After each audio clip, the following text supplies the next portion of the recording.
کہ پہلے مجھے وہاں جانا چاہیے۔ بہرحال حاضری ہو گئی، یہ سب سے بڑی بات ہے۔ اور میں اپنے سے پہلے خطیب صاحب کو سماعت کر رہا تھا، ماشاء اللہ بڑے فصیح اللسان ہیں، طلیق اللسان ہے، زبان و بیان کی نوک و پلک ان کی بہت زیادہ سدھری ہوئی ہے، اور ایک سے ایک قابل لوگ ماشاء اللہ یہاں تشریف لاتے ہیں، بہت خوشی محسوس ہوئی۔ ویسے تو ہندوستان میں مزارات کی کوئی کمی نہیں ہے، آراز کی کمی نہیں ہے، اور عرسوں کے نام پر جو دھینگا مشتی ہوتی ہے وہ ہم سے ڈھکا چھپا نہیں ہے۔ ایسی چند بارگاہیں ہوں گی جہاں کے آراز عین شریعت مطہرہ کے مطابق ہوتے ہوں، ان میں سے ایک یہ بارگاہ ہے جہاں علماء کی قدر ہوتی ہے اور عوام کچھ یہاں سے لے کر جاتے ہیں، ورنہ اور جگہ ناڑے، گھوڑے، دھاگے، انگوٹھیاں، قوالی شریف کی کیسٹ اور پتہ نہیں کتنی چیزیں لوگ لے کر جاتے ہیں، جن سے ان کا دنیا میں بھی بیڑا غرق ہے اور آخرت میں بھی غرق ہے۔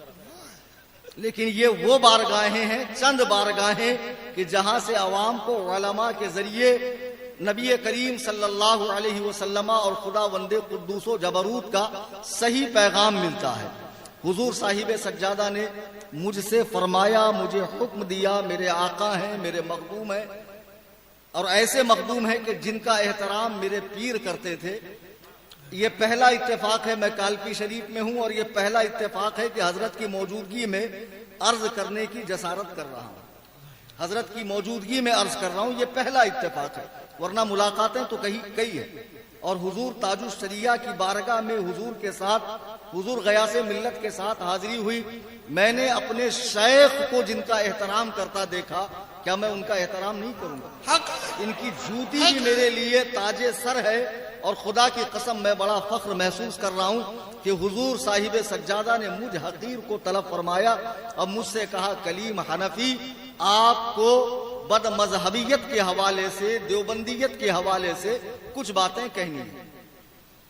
یقین جانیے اس سے پہلے ابھی جب مائک پر نہیں آیا تھا میں 2-3 باتیں کر رہا ہوں کہ بار بار کھانسی ہو رہی ہے، الحمدللہ اتنی دیر بول لیا لیکن ابھی کوئی ایسا محسوس نہیں ہو رہا۔ میں نے سورہ توبہ کی ایک آیت کریمہ پڑھی جس میں اللہ تبارک و تعالی فرما رہا، یا ایھا الذین آمنوا لا تتخذوا آباءکم واخوانکم، اے ایمان والو اپنے باپ اور بھائیوں کو دوست نہ بناؤ، ان استحبوا الکفر علی الایمان، اگر وہ ایمان کے بدلے کفر کو پسند کریں۔ آج جو لوگوں کا مزاج یہ بنا ہے، آن لائن دنیا میں ہزاروں لوگ اس وقت سن رہے ہیں، اور جب تقریر اپلوڈ ہو جائیں گی تب بھی ینگرز، یوتھ، نوجوان اسے سنیں گے، جو اسے بریلوی شدت قرار دیتے ہیں کہ یہ بریلویوں کی شدت ہے۔ خدا کی قسم بنظر غائر اگر آپ قرآن و حدیث کا مطالعہ کریں گے تو یہ شدت آپ کو قرآن و حدیث میں ملے گی۔ نبی اللہ سبحانہ و تعالی ارشاد فرما رہا ہے کہ اے ایمان والو اپنے باپ اور بھائیوں کو دوست نہ بناؤ اگر وہ ایمان کے بدلے کفر کو پسند کریں۔ ظاہر سی بات ہے کہ قرآن کا جب نزول ہو رہا ہے تو اس کے پہلے مخاطب صحابہ کرام کی جماعت ہے، یعنی وہ خطاب صحابہ کو ہے۔ تو اس دور میں جو لوگ حلقہ بگوش اسلام ہو رہے تھے ان میں سے کئیوں کی رشتہ داریاں کفار سے تھی، تو تالیف قلب کے لیے قرآن کو اتنی اجازت دینی چاہیے تھی کہ بھئی جب تک سب لوگ داخل اسلام نہیں ہوتے نرمی کا معاملہ رکھا جائے، سختی نہ کی جائے۔ لیکن قرآن نے شروع دن سے یہ مزاج بنایا، ادخلوا فی السلم کافہ، اسلام میں پورے آ جاؤ، آدھا تیتر آدھا بٹیر یہ ادھر نہیں چلے گا، آنا ہے پورے آ جاؤ اور جانا ہے تو پورے طور پہ چلے جاؤ۔ جیسا کہ اس آیت کریمہ کا موقع نزول کئی واقعات کو بتایا گیا، ایک واقعہ یہ بھی ہے، عبداللہ بن سلام جو یہودیوں کے بہت بڑے عالم تھے بارگاہ نبوت میں حاضر ہوئے اور عرض کی، یا رسول اللہ میں اسلام تو لانا چاہتا ہوں لیکن میں بروز شنبہ یعنی سنیچر کو اونٹ کا گوشت نہیں کھاؤں گا، چونکہ یہودی مذہب میں سنیچر کے دن اونٹ کے گوشت کی ممانعت تھی۔ جب آپ یہ بارگاہ رسالت میں عرض کر رہے تھے، بیان کر رہے تھے، بلبل سدرہ قرآن کی آیت لے کر اتر رہے ہیں کہ اے لوگو اسلام میں پورے آ جاؤ، یعنی سابقہ ادیان جو منسوخ ہو چکے ہیں، ان کے احکام ختم ہو چکے ہیں، اب اس پر عمل نہیں کیا جا سکتا دین محمدی کے ہوتے ہوئے۔ آپ سوچیں جب صحابہ کو اتنا پابند کیا گیا، صحابہ کو اتنا ٹائٹ کیا گیا کہ اس میں ذرا سی لچک نہیں ہو سکتی، بلکہ کئی موقعوں پہ اللہ کے حبیب علیہ السلام کا ارشاد ہے کہ اہل بدعت یعنی گمراہ لوگ اگر بیمار پڑ جائیں تو ان کی عیادت کو نہ جاؤ، ان کی مزاج پرسی نہ کرو، اگر وہ مر جائیں تو تہجید و تفکین کے معاملے میں شرکت نہ کرو، نہ انہیں کندھا دو، نہ ان کی نماز جنازہ میں شرکت کرو۔ ذرا غور کیجئے کہ جو لوگ صرف اہل سنت و جماعت سے خارج ہیں، بد مذہب ہیں، گمراہ ہیں، ان کے ساتھ اتنی سختی کی جائے گی تو جو سرے سے اسلام کا قلادہ گلے سے اتار چکے ہیں، اسلام کا پٹا گلے سے اتار چکے ہیں، اب ان کے ساتھ کتنی زیادہ سختی کی جانی چاہیے، ہونی چاہیے کہ نہیں ہونی چاہیے۔ لیکن جیسے آج کل ہر چیز میں ڈپلیکیٹ آ گیا، آپ ذرا بزرگوں سے پوچھیں کہ آپ کے زمانے میں مرغی کئی قسم کی ہوتی تھی، بولیں گے ایک ہی قسم کی ہوتی تھی، دیسی مرغی۔ اب جو فارم کی آئی ہے یہ 10-20 سال کے اندر آئی ہے۔ آپ کسی ایجڈ انسان سے پوچھیں آپ کے زمانے میں گائے کئی قسم کی ہوتی تھی، کہیں گے ایک ہی ہوتی تھی، دیسی گائے۔ یہ جو جرسی گائے آئی ہے اسرائیلی پروڈکٹ، یہ ابھی ابھی آئی ہے۔ تو جیسے انگریز کم بخت نے ہر چیز میں ایک ڈپلیکیٹ نکالا ہے، ایسے ہی ملا میں بھی انگریز نے ڈپلیکیٹ ملا نکالا۔ جی، انگریز کے منحوس قدم پڑے، نبوت کے دعوے دار پیدا ہوئے، مہدویت کے دعوے دار پیدا ہوئے، شیخ الاسلام بننے لگے، حکیم الامت بننے لگے، قاسم العلوم والخیرات بننے لگے۔ غرض کہ آپ تصور کیجئے اس دور میں کہ انگریز کے منحوس قدم پڑتے ہیں، ایک ایسا شخص جو کورٹ کچہری میں ایک وکیل کے ہاتھ کے نیچے اسے کاغذ دینے کا کام کرتا تھا، پہلے وہ دعوی مجددیت کرتا ہے، پھر دعوی مہدویت کرتا ہے، پھر دعوی مثل عیسیٰ بن مریم کرتا ہے، پھر خود عیسیٰ بن مریم بنتا ہے، پھر ذلی نبی ہونے کا دعویٰ کرتا ہے، پھر ایک پہلو سے نبی اور ایک پہلو سے امتی ہونے کا دعویٰ کرتا ہے، اور پھر وہ کہتا ہے مجھ پہ وہی جو آتی ہے معاذ اللہ مجھ پہ 3 زبانوں میں وہی آتی ہے۔ مرزا غلام قادیانی کی بات کر رہا ہوں۔ اسی دور میں انگریز کا لگایا ہوا پودا دارالعلوم دیوبند، جہاں سے یہ ذہن دیا گیا ہے کہ بعد زمانہ نبوی بھی نیا نبی آ سکتا ہے۔ آج جو دیوبندیوں کی تبلیغ دیکھ کے متاثر ہے، ان کی داڑیاں، ان کی نمازوں کا حال، ان کا تقویٰ، طہارت، تسبیح، مصلی اور خوب دور و دراز دیہاتوں کے اندر جا کر تبلیغ کرنا۔ میں نے بارہا بتایا کہ پاخانے پہ چاندی کا ورق لگانے سے اصلیت نہیں بدلتی ہے، ورق ہٹا کے اندر کی گندگی دیکھو۔ اعلیٰ حضرت فرماتے ہیں، اور کیا خوب فرماتے ہیں، سونا جنگل رات اندھیری، چھائی بدلی کالی ہے، سونے والوں جاگتے رہیو، چوروں کی رکھوالی ہے۔ انگریز کم بخت نے ڈپلیکیٹ نبی بھی نکال دیا، ڈپلیکیٹ مولوی بھی نکال دیا۔ تو آپ کو کیا لگ رہا ڈپلیکیٹ پیر نہیں نکلے ہوں گے؟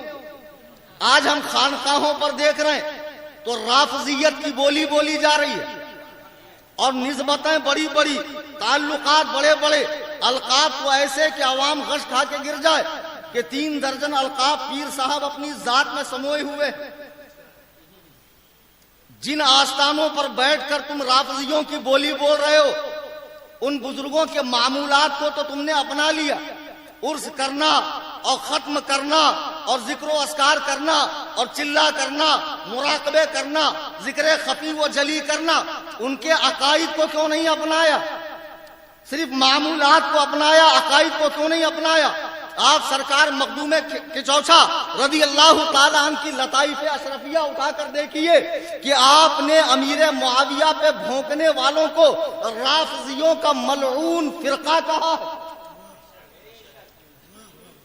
ہم دیکھ رہے ہیں کہ وہاں سے بھی کچھ رافضیت کی بولی جا رہی ہے، اور جو بڑی بڑی خانقاہیں ہیں وہاں سے بھی چند چوزے ایسے نکل رہے ہیں جو اپنے آبا و اجداد کی تعلیمات کے خلاف کر رہے ہیں۔ مسلمانوں، اس عرص پاک میں آئے ہو تو یہاں سے پیغام لے کر جاؤ، بحیثیت سنی مجھے اہل سنت و جماعت پر سختی سے قائم رہنا ہے، حضرات صحابہ و اہل بیت دونوں کا دامن تھامے رہنا ہے، اور اسی میں نجات ہے، اس لیے کہ اہل سنت کا ہے بیڑا پار اصحاب حضور نجم ہے، اور ناؤ عطرت رسول اللہ کی۔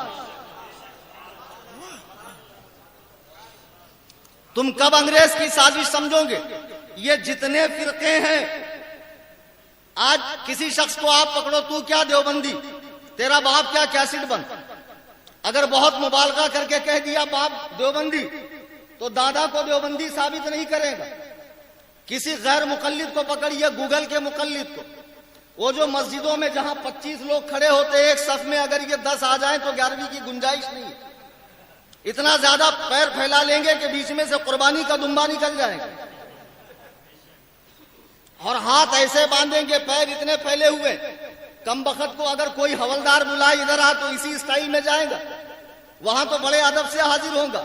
بے وقوف، جب تو کسی حوالدار کے سامنے اس اکڑو اسٹائل میں نہیں جاتا ہے تو قرآن کہتا وَقُومُوا لِلَّهِ قَانِتِينَ، اپنے رب کے حضور ڈرتے ڈرتے کھڑے رہو۔ عاجزی کا انداز یہ ہے، عاجزی کا انداز یہ ہے۔ تو یہ غیر مقلدین کا فرقہ بھی انگریزی دور ہی کی پیداوار ہے۔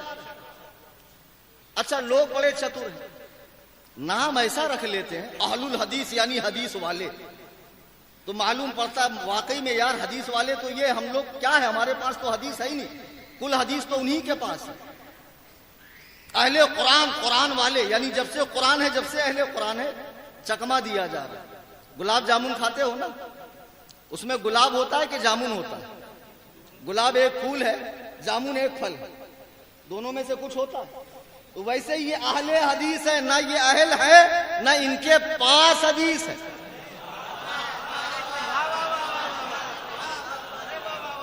نہ یہ اہل ہے نہ ان کے پاس حدیث ہے، اور ڈھیٹ اتنے گدہ الذی خر دماغ بیدال کے بودم چغت البخارا اتنے بڑے کہ انسی ٹیپ لے کر ناپتے امام ابو حنیفہ آگے ہیں کہ میں آگے ہوں۔ اور میں تمہیں سچ بتا رہا ہوں، دیکھو لوگ آن لائن بھی سن رہے ہیں، یہ جو تنتنا ہے نا تمہارے ہاتھ میں، یہ موبائل، یہ صرف اور صرف آپ کی دنیاوی ضرورت کے لیے ہے، دین سیکھنے کے لیے۔ خدا کی قسم، میرے نبی فرماتے حتی اذا لم یبق عالما، جب دنیا میں کوئی عالم نہیں بچے گا نا، اتخذ الناس رؤوسا جحال، لوگ جاہلوں کو اپنا پیشوا بنائیں گے، جو شکلاً عالم ہوں گے، دکھنے میں عالم ہوں گے، لیکن فضلوا واضلوا، وہ خود گمراہ ہوں گے، لوگوں کو گمراہ کریں گے۔ ہم دیکھ رہے ہیں کہ آج یوٹیوب پہ چینل بنا کر 10 بائی 10 کے کمرے میں بیٹھ کر ایک صاحب ساری کتابیں رکھے ہوئے، ان کا کام تھا کیا؟ پائپ لائن درست کرنا، گٹر صاف کرنا، لیکن وہاں پر کام چلا نہیں مرزا پلمبر کا، تو یہاں آ کر تحقیق بگاڑنے لگے۔ میری رائے یہ ہے، میری رائے یہ ہے، میری تحقیق یہ ہے، میں نے جو پڑھا ہے اس کا خلاصہ ہے۔ ابے چغت البخارا، کبھی ہمارے سامنے آ کے عربی عبارت پڑھنا، جب علماء کے سامنے آتے تب کیا نکلتا؟ ڈپلوما، تب نکلتا ڈپلوما۔ بھگت بگلے تم کتنے قابل ہو ہم جانتے ہیں، سوجا ہوا آدمی صحت مند نہیں ہوتا، غبارے میں ذرا سی سوئی ٹوچ دو ساری ہوا نکل جائے۔ یہ بقراتی ان کے سامنے کرنا جو جانتے نہ، ورنہ ہم جانتے لوگ سعودیہ میں جاتے ہیں اونٹ چرانے، وہاں گاڑا گاڑا عین قاف ہا مبالغے کے قطب مینار پہ کھڑے ہو کر تمام اعضائے بدن کو حرکت دے کے حدیث میں نہیں آیا، ہم نے سعودی میں نہیں دیکھا، ضعیف ہے ضعیف، ماشاءاللہ۔ اتنے بقرات لوگ ہیں۔ میں اپنے مدرسے کے آفس میں بیٹھا تھا، دیکھو میں آستانے پاک پر ہوں اور سچ بتا رہا ہوں۔ ایک صاحب ہمارے پاس لنگی بنڈی میں آئے، لنگی بنڈی میں خط لے کر آئے، مفتی صاحب خط پڑھ دو۔ ہم نے کہا آپ کو نہیں پڑھنا آتا؟ بولے نہیں، ہم کو پڑھنا آتا تو ہم آپ کے پاس آتے۔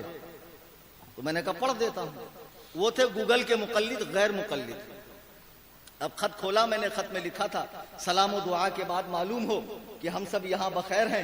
دیکھو تم بمبئی گئے ہو پیسہ کمانے، پیسہ کماؤ لیکن کسی مولوی کی بات سن کر اس کی پیروی مت کرنا، تقلید کے جال میں مت پھنسنا. جو بھی مسئلہ پھنسے ڈائریکٹ کتاب اللہ اور حدیث رسول اللہ سے اپنا مسئلہ حل کر لینا.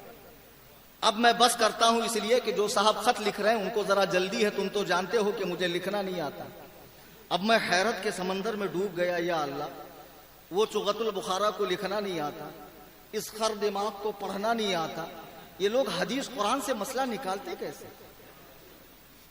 ذرا غور کیجئے کیسے کیسے محقق پیدا ہو گئے، کیسے کیسے مدقق پیدا ہو گئے.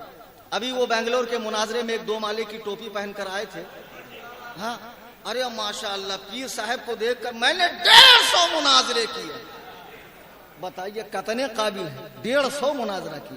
یہ سب دھونس ان کو جمانا بابو جو تمہاری حقیقت نہ جانتا. حضرت سلیمان کی بارگاہ میں ایک مچھر آیا، کہا حضور میری ایک کمپلین ہے آپ لکھ لیجیے. آپ نے فرمایا کیا؟ بولے یہ کمبخت ہوا جب بھی چلتی ہے ہمارے پورے قبیلے کو بچھڑنا پڑتا، ماں ہندوستان میں باپ پاکستان میں میں قزاقستان میں، کچھ کیجئے. تو حضرت نے کہا جس کے اوپر تم نے مقدمہ کیا ہے اس کو بھی تو بلانا پڑے گا. ایک کام کرو رکو میں ہوا کو بلاتا. اس نے کہا واقعی حضور بلائیں گے؟ تو حضرت سلیمان نے کہا بات تو اس کی بھی سننی پڑے گی نا. تو اس نے کہا ایک کام کیجئے میرا کیس واپس دے دیجئے. اس کو معلوم ہے نا ہوا آنے کے بعد میں رکوں گا. تو ایسے بقرات جہاں جہاں آئیں آپ بریلی کے اسپیشل ٹرینڈ کیے ہوئے علماء کو بلا لیا کر. خدا کی قسم دلائل کے میدان میں، میدان مناظرہ ہو، خطابت ہو، کوئی ہو، امام اہل سنت کے یہ خدام، یہ غلام کسی میدان میں پیچھے نہیں ہٹتے.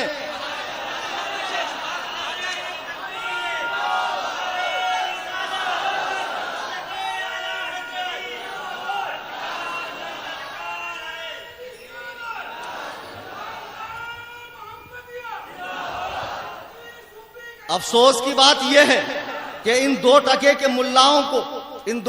ملاؤں کو بڑی بڑی خانقاہوں کا سپورٹ مل رہا ہے. بھائی اگر میری سمجھ میں نہیں آ رہا کہ آپ رافضیت کی بولی بول کیوں رہے ہو، آپ ایران کے رسیا کیوں ہو گئے؟ اور میں تو ایران سے کہوں گا یار تمہارے چاہنے والے اتنے پیدا ہو گئے، ایک کام کرو ان کو بھی ایک بار دعوت پہ بلا لو جیسے اسماعیل ہانیہ کو بلائے تھے. ایران کی دعوت معلوم ہے نا پھر کیسے ہوتی. سیدھا جنت سے ایک اسٹاپ پہلے، تو سارے پیر صاحب وہیں پہنچ جائیں گے جو ایران کی بولی بول رہے ہیں. آج ایک عام فہم بات کی جاتی امام نسائی کے حوالے سے کہ امام نسائی نے فرمایا کہ حضرت امیر معاویہ کے شان میں کوئی صحیح حدیث نہیں ہے. آپ کو معلوم ہونا چاہیے علم حدیث کا اصول اور قاعدہ کہ علم حدیث میں صحیح کے مقابلے میں غلط نہیں آتا.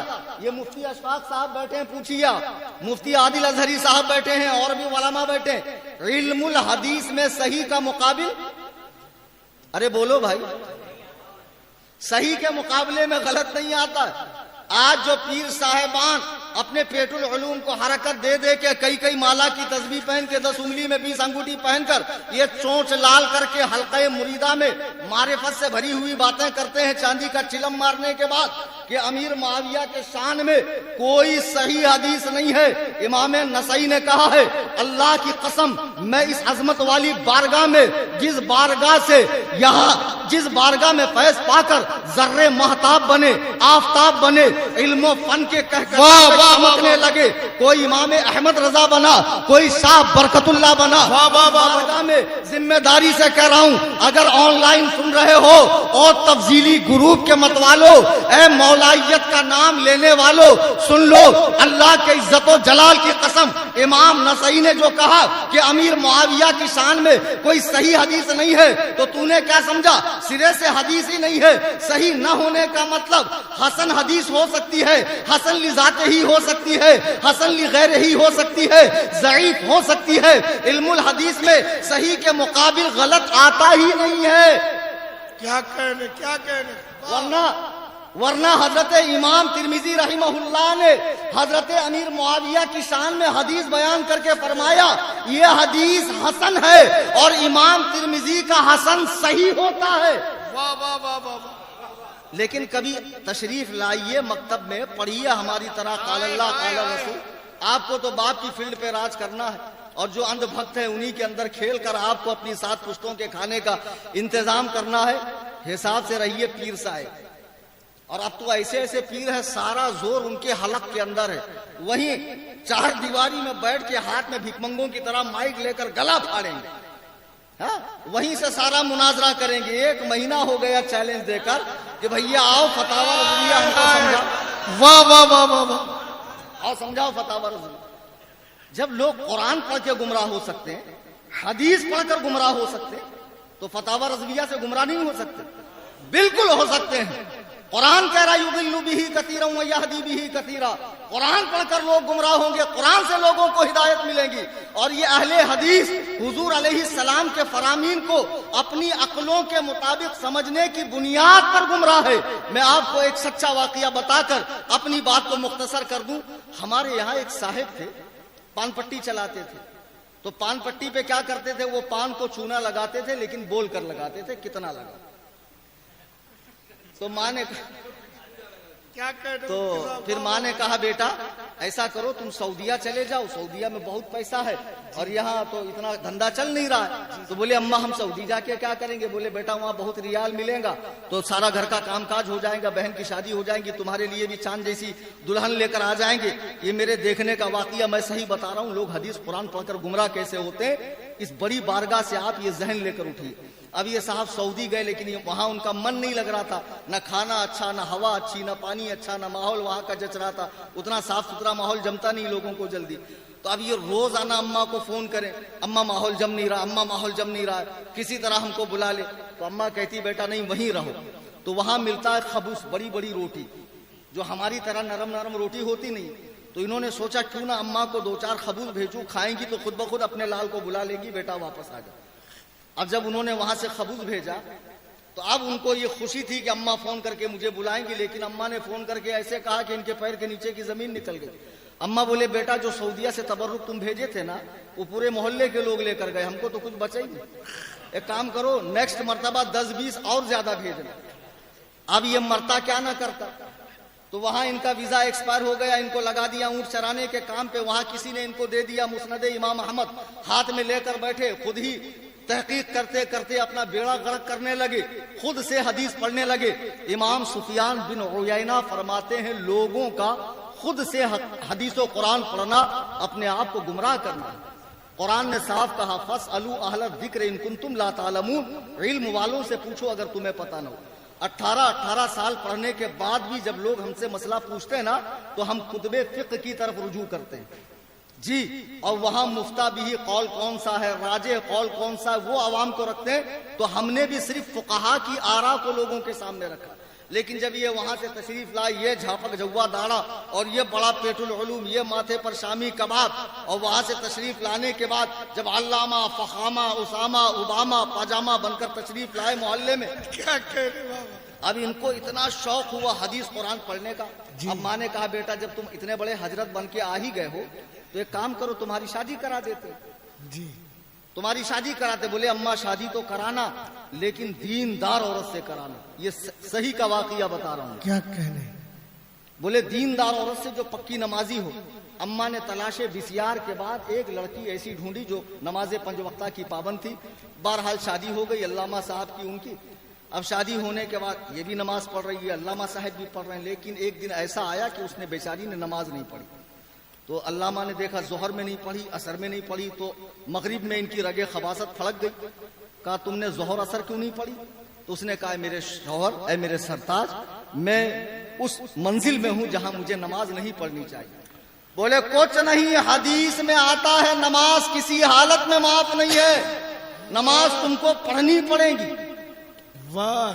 تو وہ سمجھی شاید حضرت سمجھے نہیں. تو بولے حضور مجھے آ رہا ہے. بولے آ رہا ہو چاہے جا رہا ہو, نماز تم کو پڑھنی پڑے گی. ابھی بیچاری بڑی پریشان. تو اس نے کھل کر کہا حضور میں حائضہ ہوں, میں نماز نہیں پڑھ سکتی. تو انہوں نے حدیث سنا دی سنن ابو داؤد کو, لا تقبل صلاۃ حائض الا بخمار. حیض والی کی نماز نہیں ہوتی جب تک اوڑھنی نہ اوڑھے, اوڑھنی اوڑھ لے نماز ہو جائے. عورت بڑی پریشان کہ اب تک تو مفتی کلیم سے سنی تھی, کلیم حنفی سے, کہ اس حالت میں اگر کوئی قصدن نماز پڑھے تو کافرہ ہو جائے گی. اور یہ پتہ نہیں کون سی حدیث پڑھ کے آیا، ڈائریکٹ عربی میں بول رہا ہے اور بتا رہا ہے کہ نماز اوڑھنی اوڑھ کر پڑھو. تو اس نے کہا ایک کام کرو، میں مائکے جاتی ہوں، پہلے ٹھیک ٹھاک سے مسئلہ سمجھ کے آتی ہوں. پھر یہ آئی، آنے کے بعد محلے کی عورتوں سے ڈسکس کیا، اچھا یہ بتاؤ کہ تم کوئی دین کا مسئلہ جانتی ہو؟ عورتوں نے کہا نہیں، ہم تو روٹی بنانا جانتی ہے، لیپنا پوتنا جانتی ہے، دین کا مسئلہ تو مفتی صاحب جانتے ہیں. بولے ایسا ایسا مسئلہ ہے. تو عورتوں نے کہا تمہارا شوہر پاگل ہو گیا، بیوقوف ہو گیا، وہ کیسے نماز پڑھنے کے لیے کہہ رہا؟ چلو مفتی کلیم کے پاس. ہمارے پاس استفتاء آیا کہ حضور میرا شوہر ایسا کہتا ہے. تو میں سمجھ گیا کہ اس کو مرض کیا لگا ہے خود سے حدیث و قرآن پڑھنے. جو علماء کے پاس نہیں آتے نا، گھر میں بیٹھے بیٹھے ہی دین سیکھتے ہیں، سارا کے سارا موبائل سے. خدا کی قسم گمراہ ہو جاؤں گا، اور شیطان کو گمراہ کرتے دیر نہیں لگتی. جی جی جی آج جب مدارس ہیں، علماء سچ ہے. ہیں، اور جگہ جگہ پیرانے کرام ہیں، آستانے ہیں، یہاں سے جڑ کر ان کے ذریعے دین سیکھو. دین کے نام پر کسی بھی گروپ میں، کسی بھی چینل میں کہیں بھی ایڈ مت ہو، ورنہ ایمان کا طوطا اڑتے دیر نہیں لگے. بے شک. میں نے اس خاتون سے کہا ایک کام کر، پہلے تو تم کو شادی کرنی نہیں چاہیے تھی، اب تم نے کرا تو ایک ٹرائی میں ماروں گا، تم وہاں چلی جاؤ اور ہماری دعوت کرو. پھر وہ گئی، ہماری دعوت کی، اور ہم وہاں جا کر بیٹھے تو سامنے سے وہ فضیلت الشیخ حفظہ اللہ تشریف لا رہے تھے اپنے وجود نامسعود کے ساتھ. جب قریب آئے بولے مولوی صاحب آپ تشریف لائے ہیں اس حنفیہ کی وکالت کرنے کے؟ معاذ اللہ رب العالمین. ارے تو میں نے کہا آپ اتنے بکھر کیوں رہے، آرام سے آپ بیٹھیے. تو بولے دیکھیے مولوی صاحب، جو بھی بات ہم سے کیجئے گا قرآن سے یا حدیث سے، قرآن سے یا حدیث سے، تیسری بات نہیں کرنا.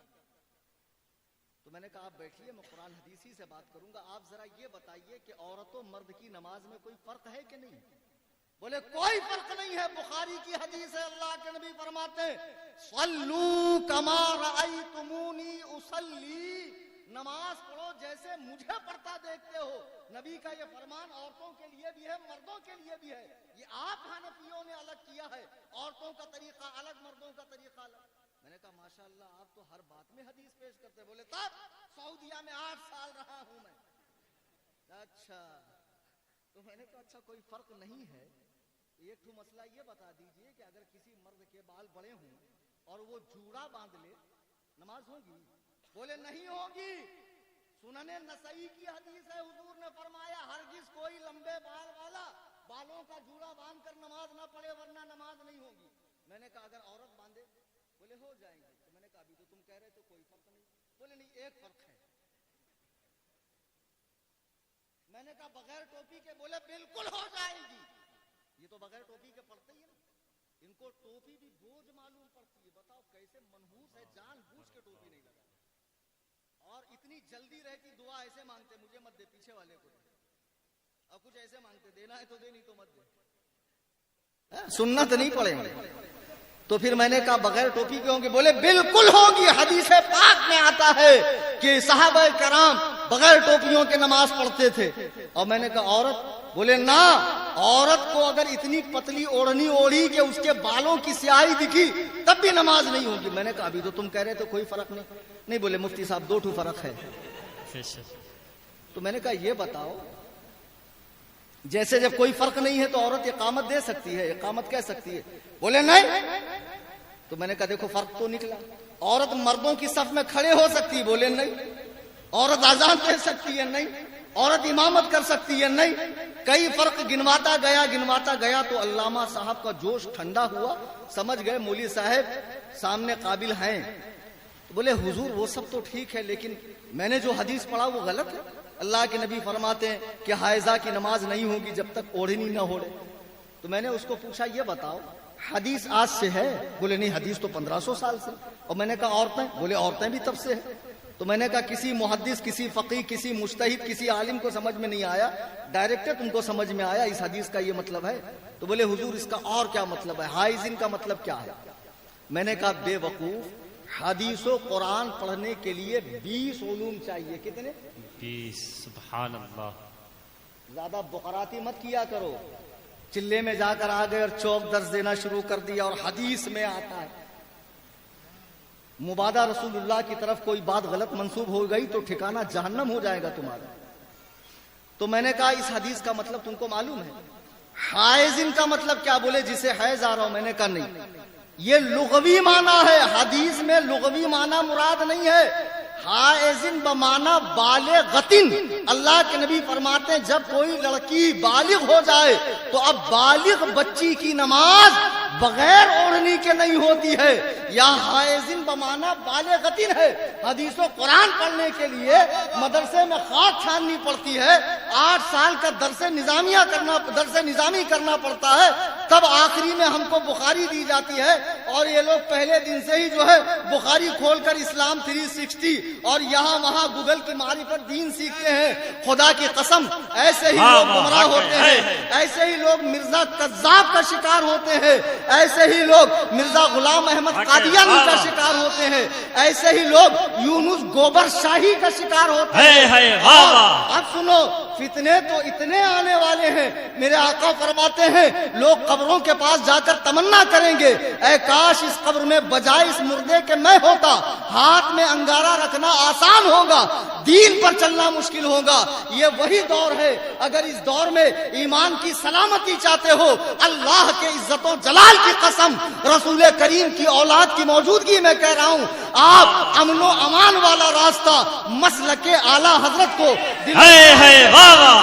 اسی میں آپ کے ایمان کی سلامتی۔ نعرہ تکبیر، نعرہ رسالت، عرس احمدی، حضور صاحب سجادہ، غازی اسلام، صوفی کریم حنفی صاحب قبلہ بحیثیت سنی ہونے کے اللہ و رسول کے جتنے دشمن ہیں، خواہ وہابیہ ہوں، دیابنا ہوں، اہل تشیع ہو، جتنے بھی ہیں ان سے کوئی تعلق، کوئی علاقہ مت رکھیے۔ اور جو دیوبندیت گھس رہی ہے، رشتہ داری کے ذریعے بھی وہابیت کو مت آنے دو۔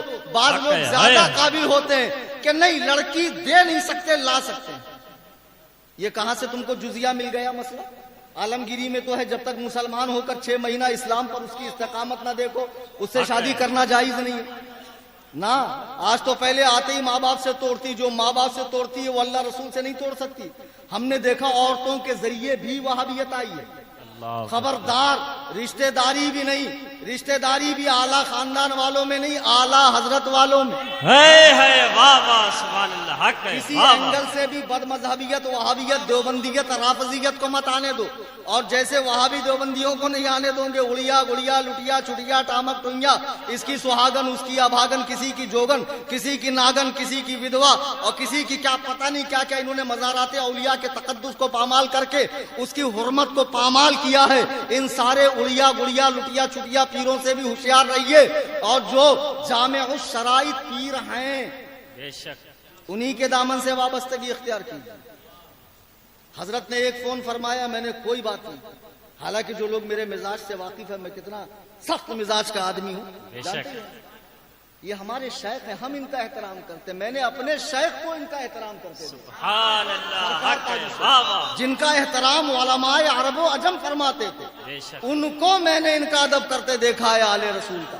ایسوں کے دامن سے وابستہ ہو جائیے، ورنہ بہت ڈپلیکیٹ مال گھوم رہا ہے، پیر کی شکل میں، عالم کی شکل میں، مصلح کی شکل میں، مہدی کی شکل میں۔ اور اب تو کوئی قناعت نہیں کر رہا مولوی پر، مفتی بھی ہلکا ہو گیا، اب تو مجدد پیدا ہو رہا ہے، وہ بھی جیسے جیسے آگے بڑھ رہے ہیں ان کی داڑھی کم ہوتے جا رہی ہے، اب تو نبی بننے کی ہوڑ لگی ہوئی ہے۔ مرزا نے کیا نبوت کا دعویٰ کیا، اسی کے فرقے میں 8-10 لوگوں نے اور نبی ہونے کا دعویٰ کیا۔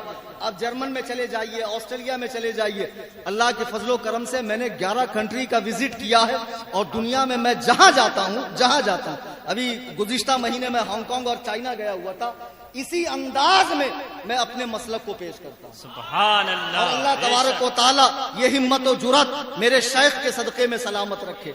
باتیں بہت طویل نہیں کرنی، یقین جانیے مفتی عادل صاحب گواہ ہے، میں 2 منٹ بات نہیں کر پا رہا تھا کھانسی کی وجہ سے، پتہ نہیں کیسے آدھا گھنٹہ اور پونا گھنٹہ تقریر کر۔ سبحان اللہ، یہ کرم نہیں تو کیا ہے۔ زندگی سلامت رہی، دوبارہ آپ کے سامنے آنے کا اتفاق ہوا، پھر انشاءاللہ سلسلہ کلام کو میں دراز کروں گا۔ ہمارے انشاءاللہ میرے شیخ نے فرما دیا سبحان اللہ، واہ واہ، عرس محمدی تو 24 شعبان المعظم انشاءاللہ الرحمن، پھر تب قاعدے سے خبر لی جائے گی۔ سر دست حاضری مقصود تھی سو ہو گئی۔ اللہ تبارک و تعالیٰ دوران تقریر قرآن کریم پڑھنے میں، حدیث پاک کے الفاظ بولنے میں کوئی واقعہ نقل کرنے میں بارگاہ کا تقدس اگر پامال ہوا ہو، مجھ سے کوئی غلطی ہوئی ہو، تمام حاضرین سامعین کے سامنے میں توبہ کرتا ہوں۔ استغفر اللہ ربی من کل ذنب، لا الہ الا اللہ محمد رسول اللہ صلی اللہ علیہ وسلم۔ شاید کہ اتر جائے تیرے دل میں میری بات، انداز بیاں گرچہ بہت شوق نہیں، وما علینا الا البلاغ۔